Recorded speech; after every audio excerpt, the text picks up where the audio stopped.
Damos la bienvenida a todos que en este momento están conectándose para escuchar la palabra que después todo el Señor en mi boca y que esa palabra no se apartará de mi boca, de mi descendencia y de la descendencia de ustedes.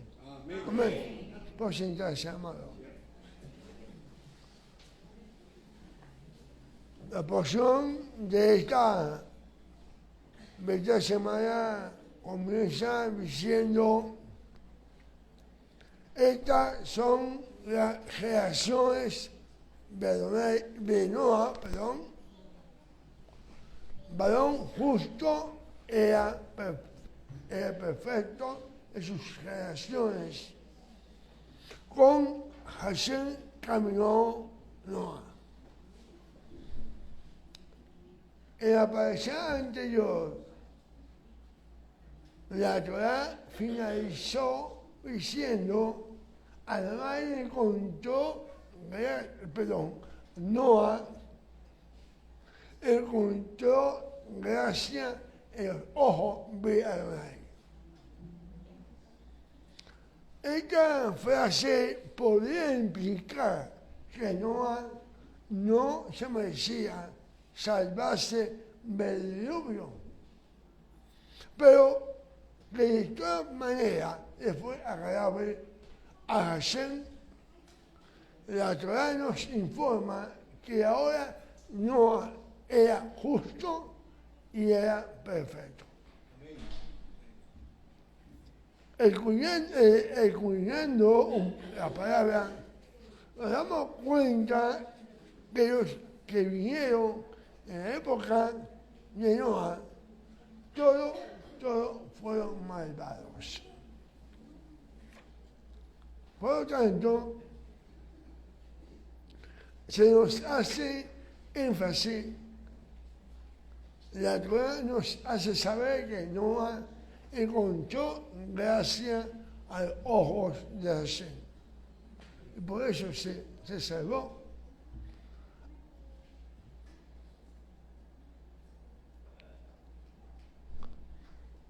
A Noa no es posible aplicar el Salmo 1:1, que dice: feliz el varón que no anduvo en caminos de malos, en consejos de malos, no se detuvo en caminos de pecadores, y se ha sentado en silla de escarnecedores. La rectitud de Noa era muy conocida entre los contemporáneos. Su principal ocupación era viajar entre ellos para intentar convencerlos de que rectificaran sus caminos, ya a sabiendas de lo que iba a ocurrir. Algunos sabios dicen que la tardanza de construir el arca, la Teba, era pensando de que si la gente veía los preparativos para el diluvio, la construcción de la Teba, de la arca, esto veía en verdad reflexionar de sus actos. A pesar de los esfuerzos de Noa, lo que conseguía era todo lo contrario, realmente, de que ellos se burlasen aún más de él. Noa trató de convencerlos, pero ellos no querían escuchar.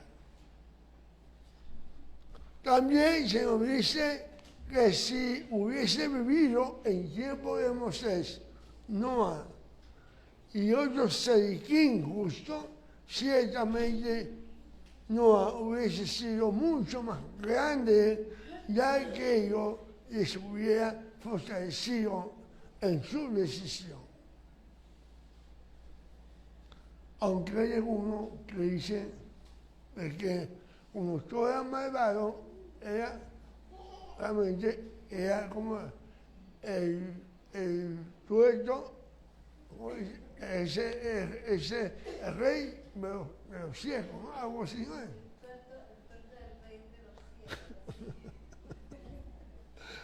Cuando hay un juicio que viene desde el cielo, no hay lugar para que se extienda misericordia a ningún individuo en particular. Como fue la determinación de Hashem de destruir la tierra, que ni siquiera las oraciones no son aceptadas, a menos que provengan de una congregación de un gran tzadik. Yo siempre he dicho que las oraciones comunitarias siempre son aceptadas, porque cuando uno ora individualmente, el Señor escucha, pero cuando una congregación ora, el Señor actúa. Es aquí la importancia que tiene las tefilot, las oraciones elevadas aquí en la congregación. A Noa se revela el futuro evento del Mabul, o sea, el diluvio. Se revela el futuro. La palabra de Hashem vino a Noa. Dice, he decidido destruir a la humanidad porque cometieron 3 pecados capitales y por sobre todo porque roban los unos a los otros. Aquí que yo traigo un diluvio que no solo destruirá a todo ser viviente, sino que también devastará 3 terrafín. Terrafín es una medida antigua de unos 25 centímetros. Entonces, el Eterno dice que también devastará 25 centímetros de la faz de la tierra. Hay un midrash, me gusta siempre usar los midrash para que podamos entender un poquito mejor, ¿verdad? Aún esta decisión de nuestro Padre Celestial de destruir a la tierra. El midrash dice, en una ciudad había un rey y una reina esperando impacientes el día de la boda de su hijo.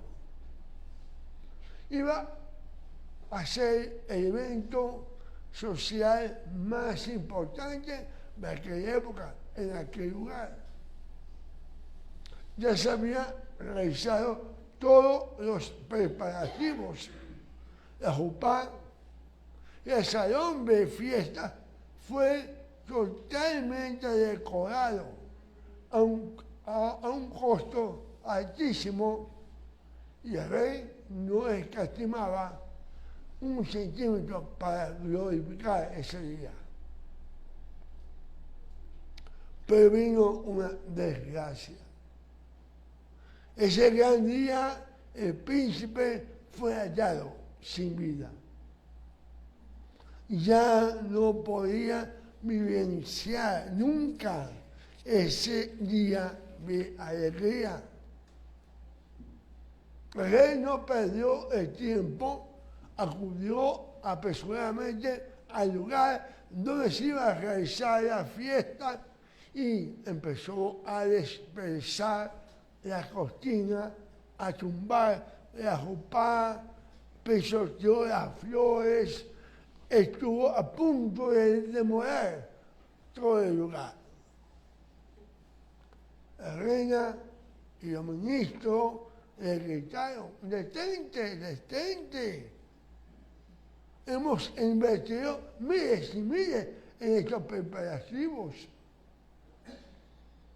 pero no podían detener al rey en su afán de destruir todo. ¿De qué me sirve? Dijo el rey. ¿De qué me sirve todo esto? Dijo el rey en voz realmente rebajada, triste. Si mi hijo está muerto. De la misma forma, amados, Hashem dijo, yo creé al mundo y todo que hay en él en beneficio del ser humano. Si no hay seres humanos, ¿de qué me sirve la tierra? El Mabul, el diluvio que ha de aniquilar la raza humana, destruirá también a los animales, a la vegetación e incluso cavarán 3 terrafín de profundidad en la tierra. Inmediatamente Hashem instruye a Noé para la construcción del arca. Versículo 13, vengo a aparecer, dice, dijo Adonai a Noa, el fin de toda carne ha llegado delante de mí, ya que la tierra se ha llenado de violencia delante de todos ellos, y aquí que yo los destruiré junto con la tierra. Siempre que una persona comete un pecado, dice en el judaísmo, se crea un fiscal angélico, un fiscal. Ese fiscal recibe el nombre de Kes, final. La palabra Kes se escribe con Kaf y la Sadi final, Shafit, con el Kof y la Sadi final, ¿verdad? Es como una espada.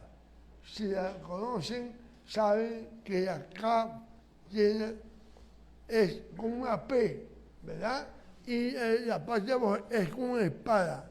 Y la Sadi Shafit es igual, como una espada. Es este ser angélico que a fin de cuentas castiga a cada individuo por sus pecados y no se satisface con nada menos. ¿Verdad? Vea a este fiscal como es. Debemos de ver a ese fiscal como ese deseo en inclinación al mal, que va creciendo cada vez más y más, que se va alimentando más y más de obras malas que usted o que nosotros cometemos. Y ese deseo no se sacia jamás. Y el fiscal, su fin es llevar a cabo su destino. El fiscal debe de atacar a su creador de estas cosas. Y ese eres tú, ese soy yo. Y hacer la guerra contigo hasta que logra exterminarte del mundo. Y ese fiscal, ese final fiscal, que no puede ser derrotado sino hasta que el individuo responsable de sus actos y de la creación de este fiscal se arrepiente completamente. Hashem habló a Noah cuando este tenía 480 años de edad en el año 1536 después de la creación.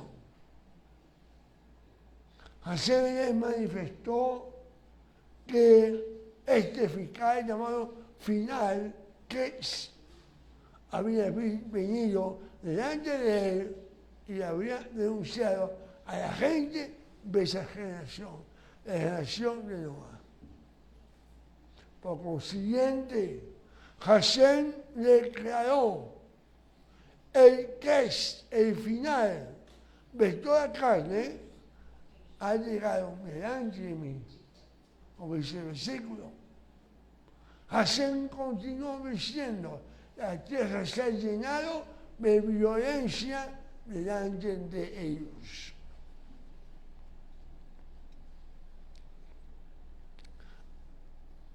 En hebreo, la expresión delante de ellos es la palabra mi penei hem, la cual literalmente quiere decir desde su rostro, desde sus rostros. Así pues, este versículo podría ser leído de esta manera. La tierra está llena de violencia desde sus rostros. Pues sí, algunos, como que están medio perdidos.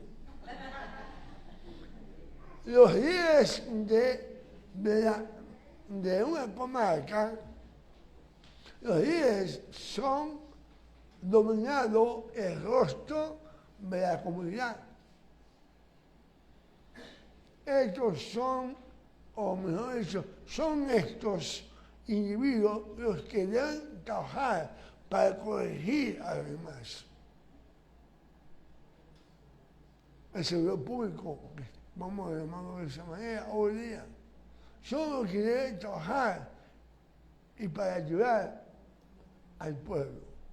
Sin embargo, en los tiempos de Noah, ellos eran los peores de todos los demás.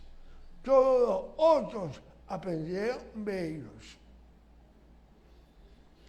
He aquí una enseñanza para los líderes de una congregación. Eso se lo doy la cuña a mi esposa, que está, ¿verdad?, con esa clase excelente que está dando los días jueves a las 8 de la noche. No se lo pierdan, porque aquel que ser líder de una congregación o de un grupo o en su casa, estas lecciones le pueden ayudar mucho. Decía pues una enseñanza para los líderes de un grupo. Vamos a dejarlo de ese tamaño. Deben enseñar lo que está escrito con la dirección de Ruach HaKodesh. Y no ser media tinta. Ser tan claro como el manantial que brota de una peña. Y combatir el pecado con la espada de la palabra de Hashem. Sobre esta generación de Noah se tejió una gran mancha de sarat, de lepra, espiritualmente hablando. Se extendió muy pronto sobre la tierra por causa del pecado reinante en el momento. La sonjará, robo, asesinato, inmoralidad sexual, y por ello fue necesario apartar a los justos, en este caso, a Noah y su familia. ¿verdad? De aquí también aprendemos la capital importancia de la familia en el seno de nuestro noble pueblo. La familia, lo vean, es muy importante, necesario. ¿Con el fin de qué? Con el fin de limpiar el mal que había hecho de aquella sociedad, un mundo lleno de depravación.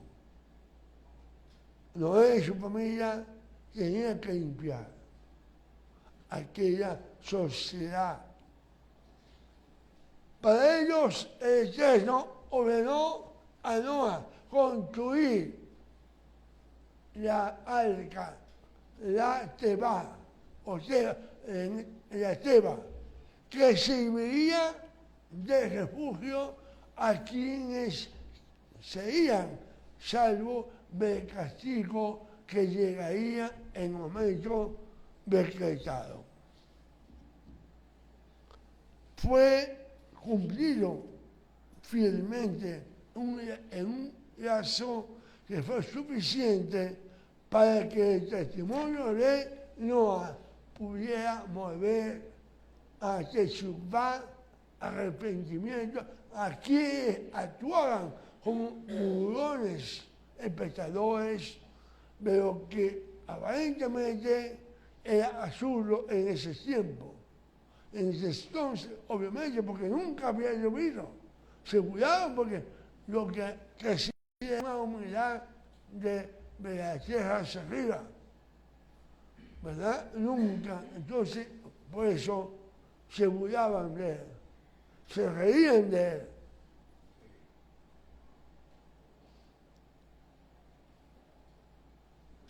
La construcción del arca, esto nos muestra la gran importancia de fijar nuestros ojos en lo establecido por el Eterno, no en la raza humana.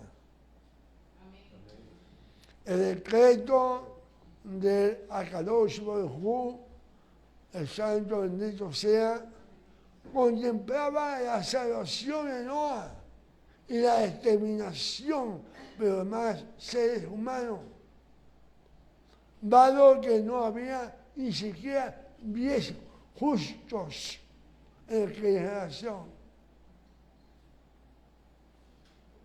lo que hubiese sido suficiente para revocar el decreto. Ahí la importancia, amado, voy a tomar el ejemplo de hoy día. Hoy nos faltó una persona para conformar estas 10 personas que necesitamos siempre para leer y pasear la Torah.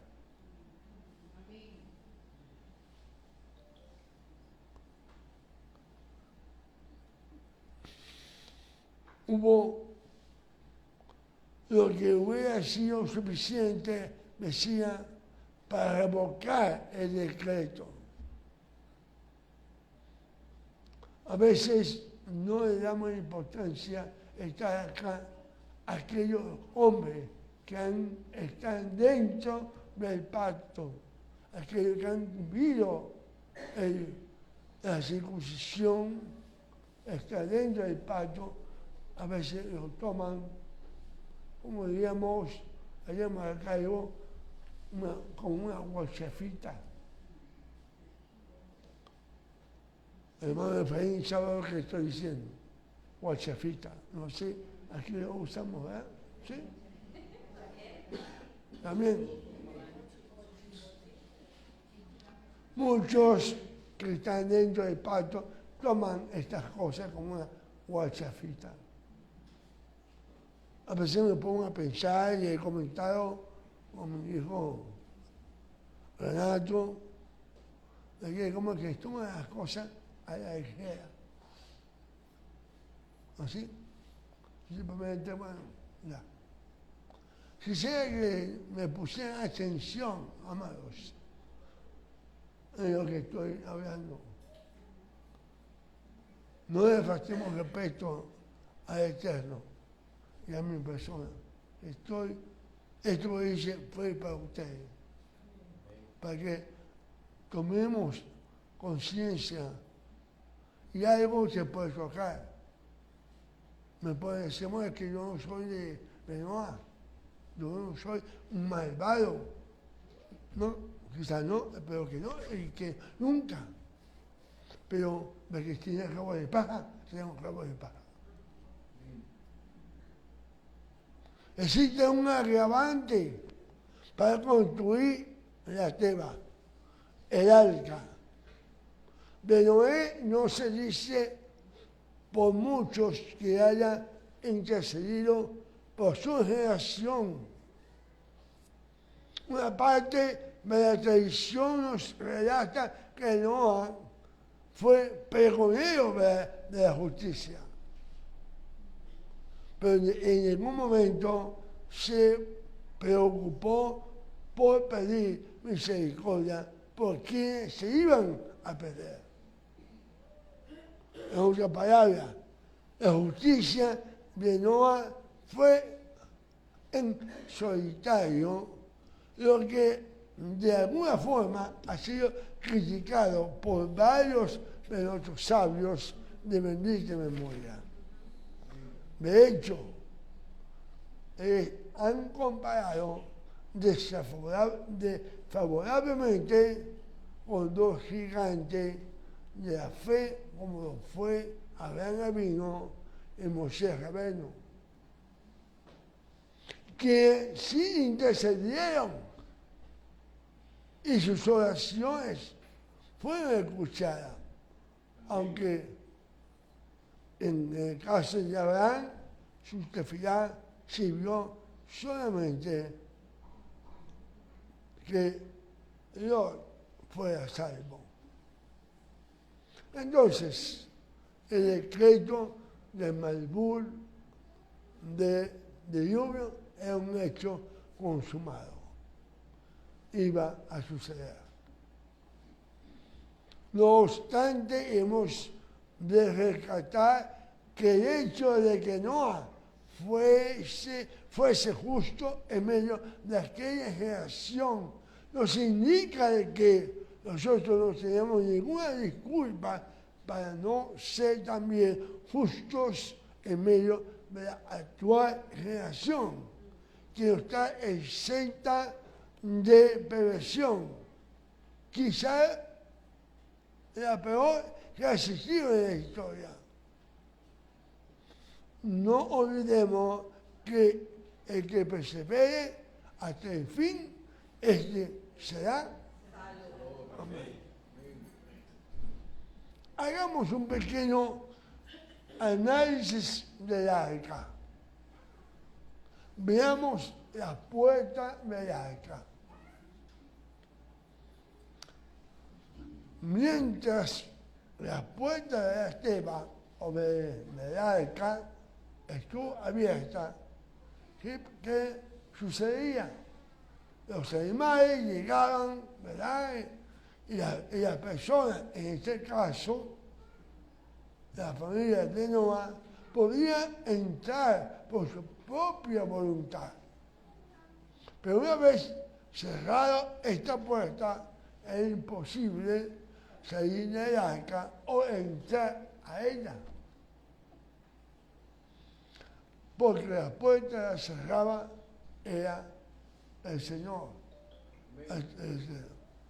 Para nosotros este evento tiene una especial aplicación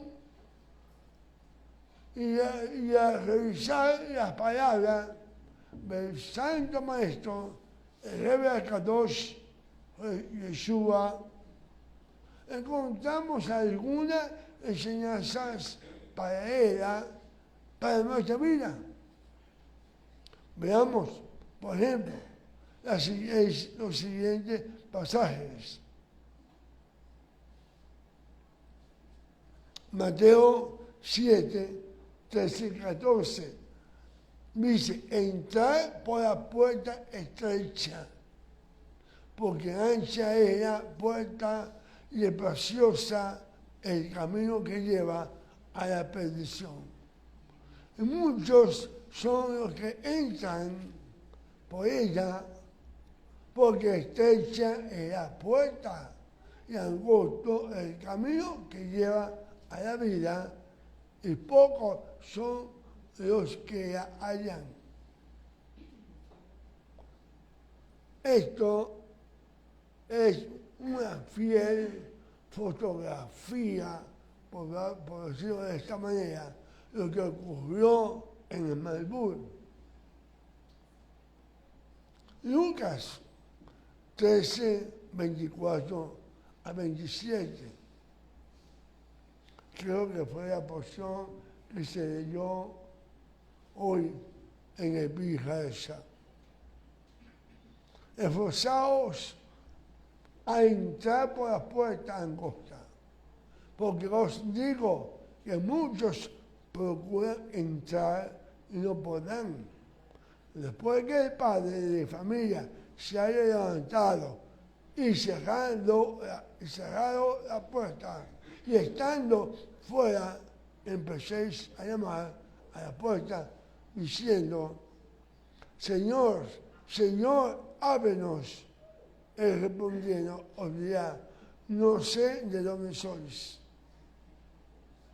Entonces comenzaréis a decir: mediante allí hemos comido y bebido, en nuestras plazas enseñaste. Pero os dirá: os digo que no sé de dónde sois. Apartados de mí, todos vosotros, hombres sin Torah. Juan Yohanan, el versículo muy famoso, 10:9, dice: yo soy la puerta, y el que por mí entrare será salvo, y entrará y saldrá y hallará pasto. Amén. El Mashiach es la puerta de entrada a la salvación eterna. Además de lo que está escrito en el Vigesa, podemos estudiar en la lengua santa, en hebreo, cómo dentro del alfabeto está representado los decretos del Eterno. Bendito sea. Por ejemplo, hoy vine preparado con una diapositiva, pero la voy a dejar yo. La letra Men, aquí la tiene. La letra Men. La letra Men, como se escribe Mashiach con esta letra, comienza con esta letra. Mashiach, cuando se encuentra antes de la palabra final, de una palabra tiene la forma de, ¿verdad? Esa es la forma del amén.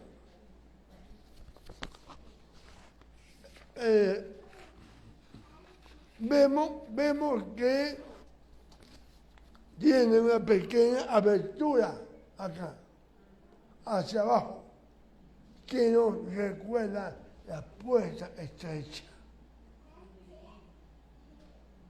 No la tiene acá, que sería como más fácil para entrar, ¿verdad? No, la tiene aquí abajo. Lo que representa la puerta por la cual cualquier persona puede acceder para alcanzar la salvación de su alma, si decide entrar por ella.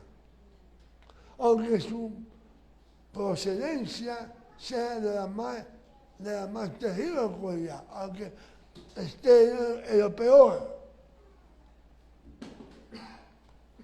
Por ello está hacia abajo,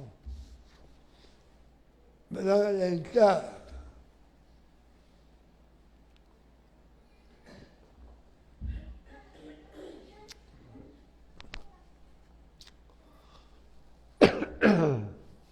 Ello también nos enseñan que mientras nos llegue el final, siempre existe la oportunidad de entrar por la puerta estrecha.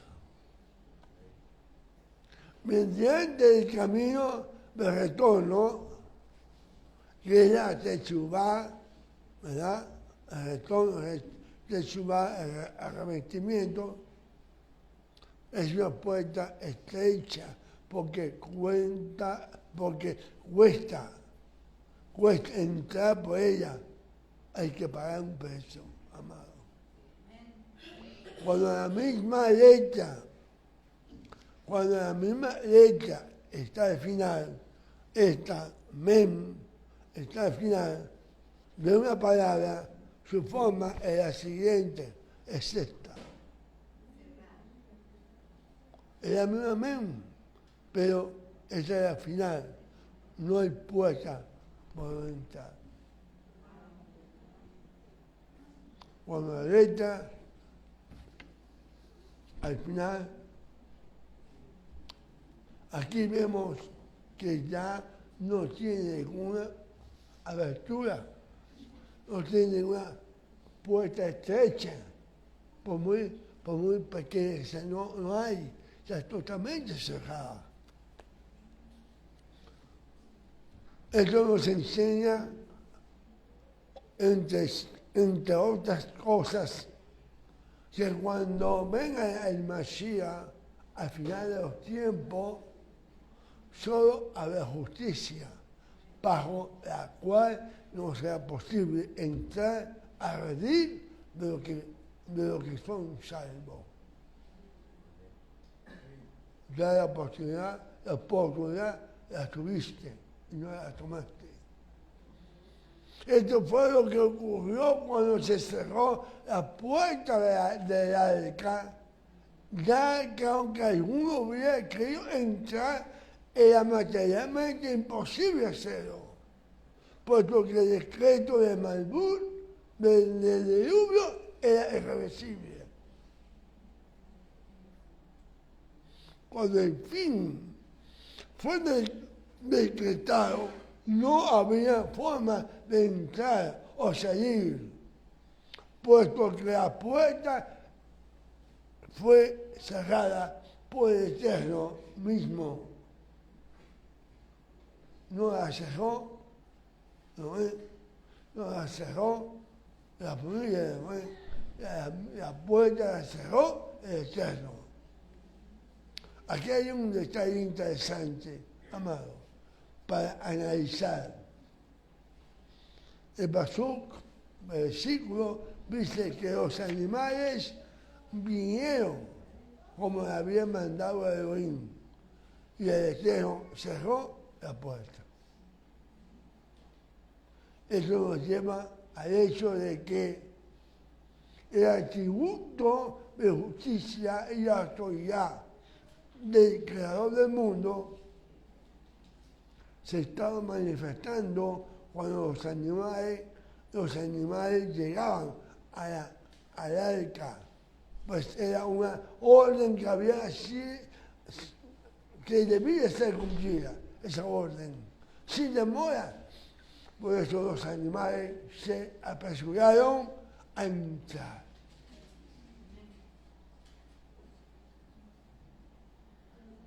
Pero es con sus atributos de Gesed, de bondad, y de Rahum, de misericordia, que el Eterno cierra la puerta. Pues precisamente al cerrar la puerta, la inmensa benignidad y misericordia del Eterno se hace evidente por Noah y su familia, a protegerles y cubrirles del castigo que no tardaría en venir para el resto de la humanidad.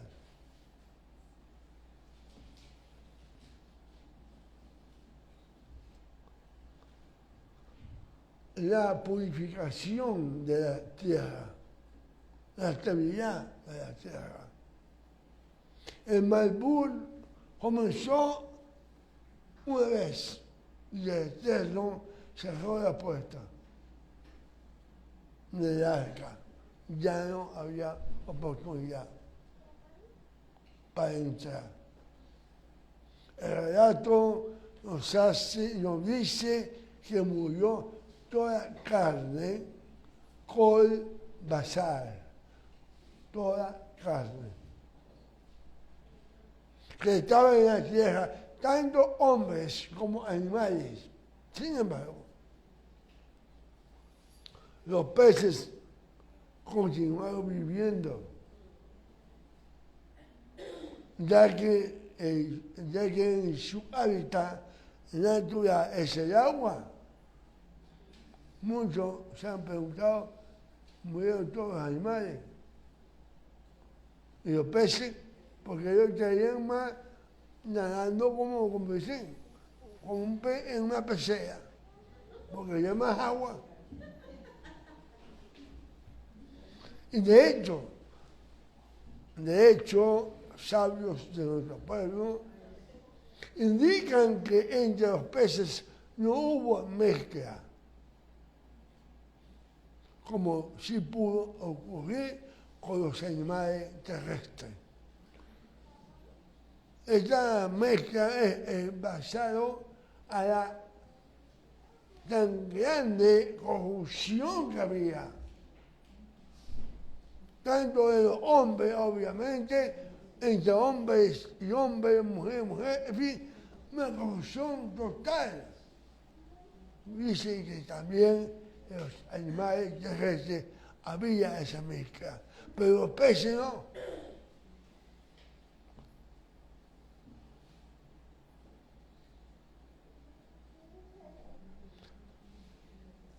El evento, en realidad, este evento correspondió a una actividad, así como esa actividad que hicieron ustedes antes de Yom Kippur, que de manera real parecía una sirena. Se lanzó ahí la manera real, Moya. No sé qué es ahí. Ahí, parecía un pez. Veamos por qué en Bereshit 1:10 está escrito lo siguiente. Y llamó Elohim a lo seco tierra y a la reunión de las aguas llamó mares. El término para reunión de agua es mikveh. Mikveh. Vocablo, palabra que se hace referencia al sitio en el cual un yehudí efectúa una purificación ritual, una actividad, para una acción especial, como hicimos antes de Yom Kippur, una fecha muy significativa y teníamos que purificarlo. De acuerdo con lo dicho, la tierra posee entonces un gigantesco mikveh, que son sus mares, los mares que rodean al mundo entero, cuyas aguas sirvieron de purificación. Y aquí lo importante también es que en este proceso de purificación, nuestro Padre Elohim actuó como coordinador, como Cohen, en el sentido de que él fue quien dio la orden, era Agar, para que Noé y su familia salieran del arca, porque la tierra nuevamente estaba habitable.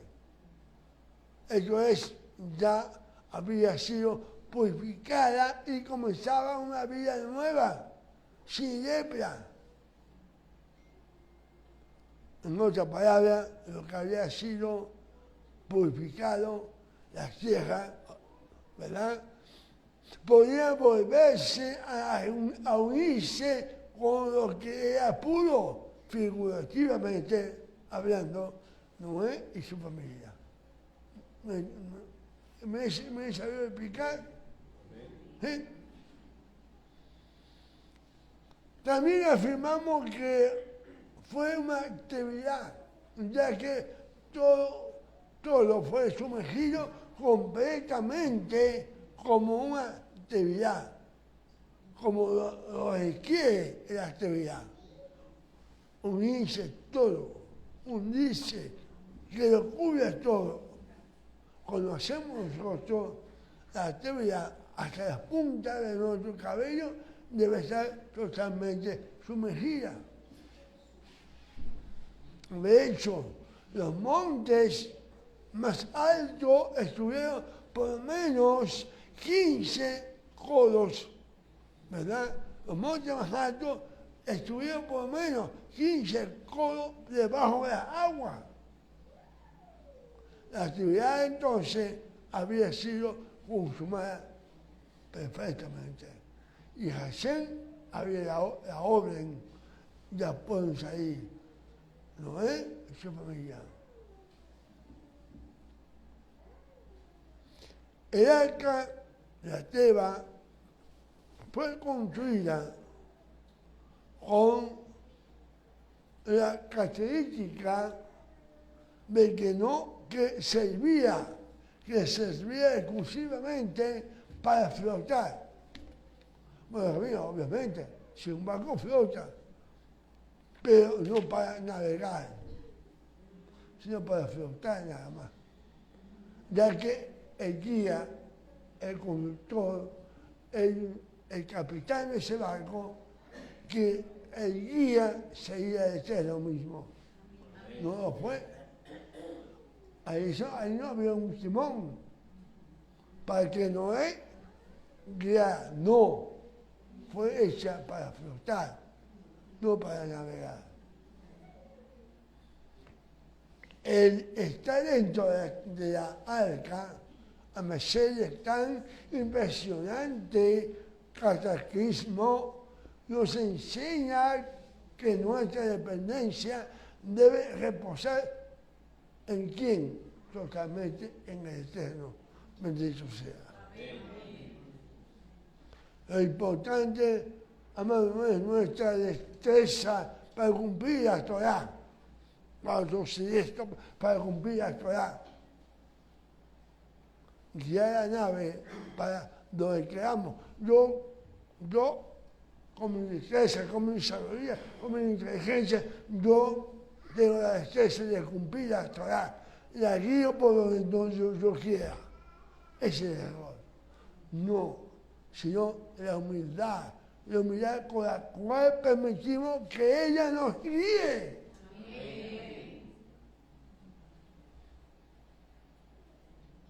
En otras palabras, estamos de acuerdo con la dirección en la cual ella nos encamina.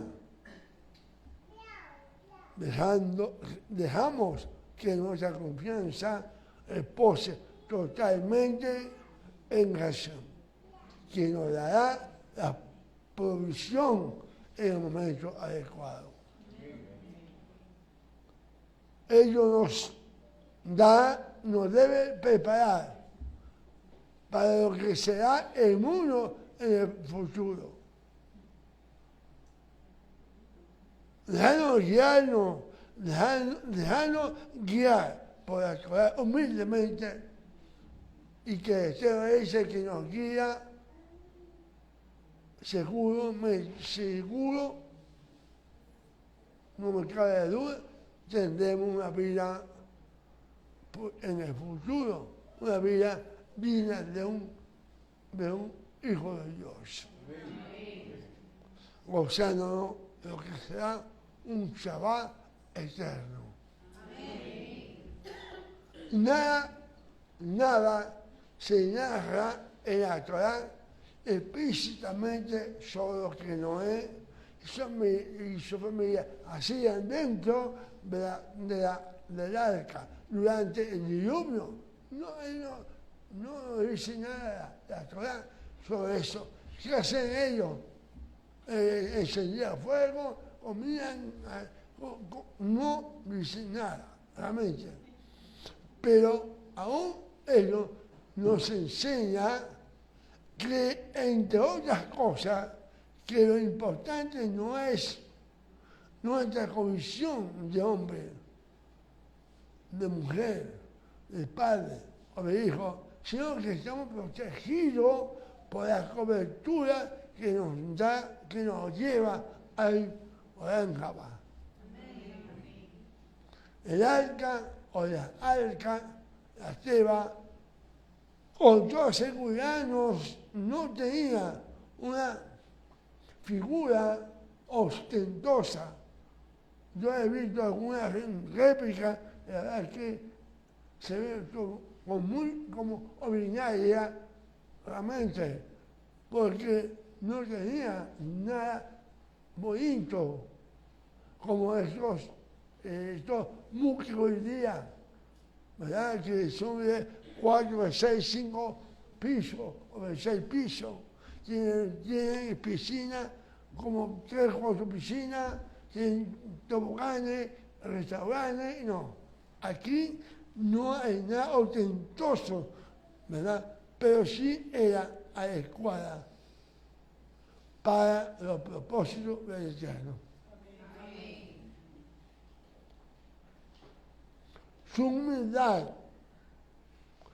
humildad nos recuerda al samita cuando dice: los sacrificios de Elohim son el espíritu quebrantado, el corazón contrito y humillado no despreciará tú, oh Elohim. Aquellos que han estado conmigo han hecho el mandato de la verdadera, vamos a cobrarán de esta oración. Por esta oración yo la digo cuando se va a efectuar el corte de superposición. Ahora, ¿por qué la necesidad de una señal? En esta pasada nos habla de una señal del pacto. ¿Por qué una necesidad de una señal? Noé, como sabemos, solamente tuvo 3 hijos, ya que temía que la humanidad, por causa de su pecado, fuera destruida de nuevo. Por tanto, necesitaba una señal que le fuera dada por el Eterno. Y la señal fue el arco iris. Cada vez que este aparece, de acuerdo con la halajá, debemos pronunciar una bendición. Y no debemos mirarlo, según la tradición. La razón es que la aparición del arco iris es porque el más santo de los santos dijo que con esta señal recordaría que la humanidad no sería destruida. Eso significa que el arco iris aparece como una señal del disgusto que siente Hashem hacia los pecados del hombre. Pero además, el arco iris es un tipo de Mashiach, pues es él precisamente quien revirtió el decreto de muerte que había sobre todos nosotros. Sus 7 colores nos recuerdan que el Mashiach nos llevará a las delicias del 7º día, durante el cual él reinará con justicia, el Shabbat. Sin embargo, debemos tener en cuenta que posee una señal del justo de nuestro Creador. Es necesario revisar nuestros caminos, porque en definitiva no estamos cumpliendo con el Eterno. En otras palabras, estamos transgrediendo la Torah. Debemos revisarlo, hacer un examen de introspección. Pero disponemos de la provisión que fue decretada desde la eternidad. La maldición y la bendición de Noé es bien conocido el incidente en el cual Cam, el hijo de Noé, vio la desnudez de su padre. ¿Y qué pasó? Se burló de él, aunque así no fue con los otros hermanos, quien más bien los cubrieron sin mirar la desnudez de su padre. Esto vio bien para que Noah proféticamente pronunciara unas palabras que hoy día se sigue cumpliendo como está escrito. Maldito sea Canaán, siervo de siervo será a sus hermanos. Mi hijo más, bendito por el Eterno, mi Elohim, sea Shem, y sea Canaán su siervo. Engrandezca Elohim a Jafet y habite en las tiendas el Shem, y sea Canaán su siervo. Aquí vemos tres pueblos, ¿verdad? Claramente definido. La descendencia de Shem son todos aquellos que dan todo el honor a Hashem, los que apuntan a Israel como el pueblo de Dios. La descendencia de Jafet o Jefer, que estando en el olivo natural, en el olivo, ¿verdad?, silvestre, son injertados en el pueblo de Israel. Romanos 11, habla de eso. Israel, el olivo natural, olivo silvestre, es injertado ¿dónde? En el olivo natural. Y gozan de los mismos privilegios de que habitan en la tierra de Shem. Eso es lo que nosotros, la mayoría, venimos, ¿verdad?, de ser de olivo silvestre, y hemos sido injertados en los olivos naturales y tenemos todos los mismos privilegios. Celebramos el Shabbat, celebramos la fiesta, todo, ¿verdad?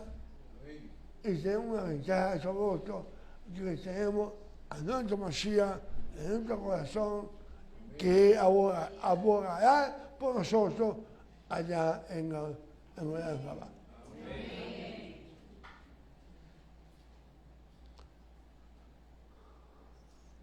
Esto es confirmado por los demás escritos y también en el código, en el Bihasha. En los que vemos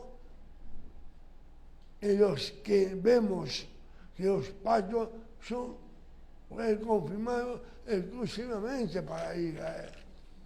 Y hay muchos versículos que lo podemos buscar después. Bueno, Yirmiyahu 31 a 34. Bueno, aquí en esta pasada hemos encontrado tesoros en esta pasada.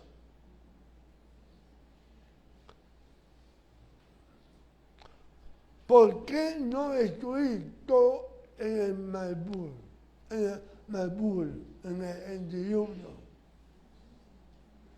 Por causa de los sadiquín, por causa de los justos, puesto que ellos son quienes sostienen el mundo.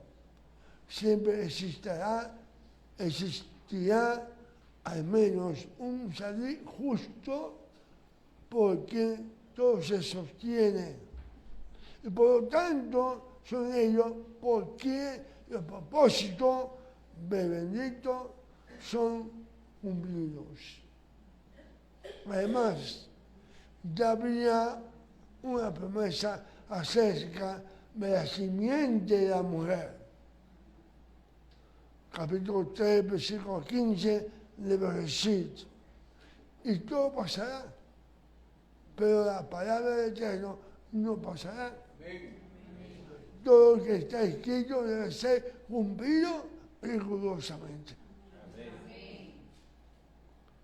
¿Para qué salvar a Cam, sabiendo que después pecaría él y su descendencia?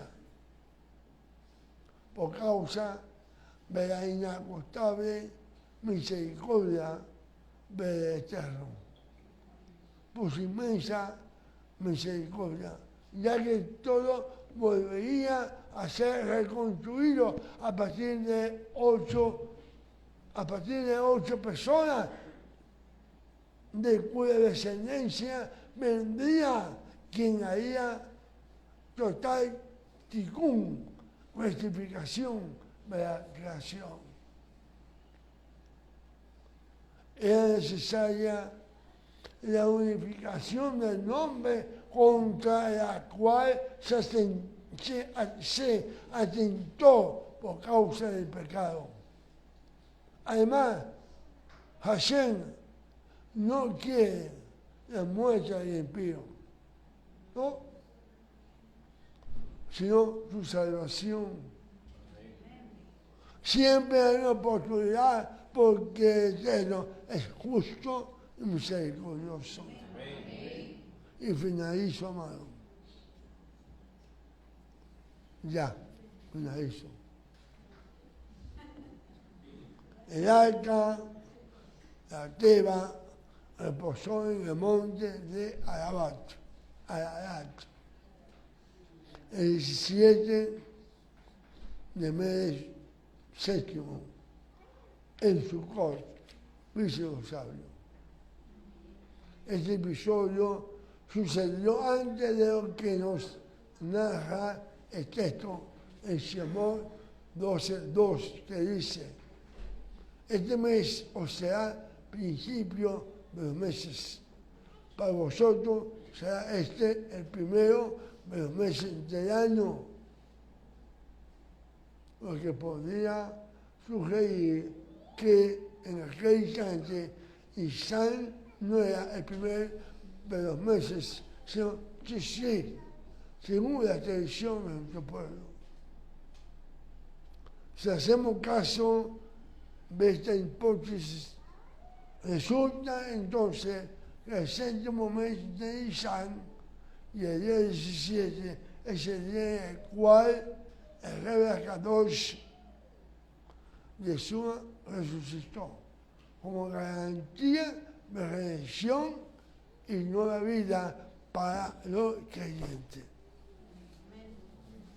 El hecho de que el arca reposara ese día nos hace pensar que sí existirá un día en el que el pueblo del Eterno reposará para comenzar una nueva vida.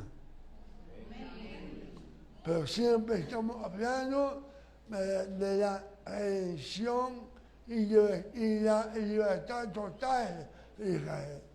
De que de alguna manera se relaciona con la anterior explicación. Por lo tanto, podemos decir que el arca es un tipo de Mashiach. Acerquémonos entonces, amados, al arca del Mashiach, entremos por su puerta estrecha y hagamos su casa con él.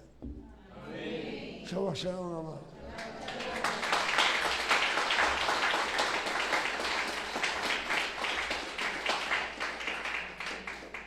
Me resta pues darle las gracias tanto a ustedes por su sincera atención. Gracias por el cuidado los que estamos aquí, los que están acá por las redes. También doy gracias y le daría mucho más gracias si ustedes le dan un like, ¿verdad? Me gusta, para que seamos más en el futuro. Haga su comentario, no escuchen solamente, haga su comentario y se le va a responder. Amén. Shabbat shalom.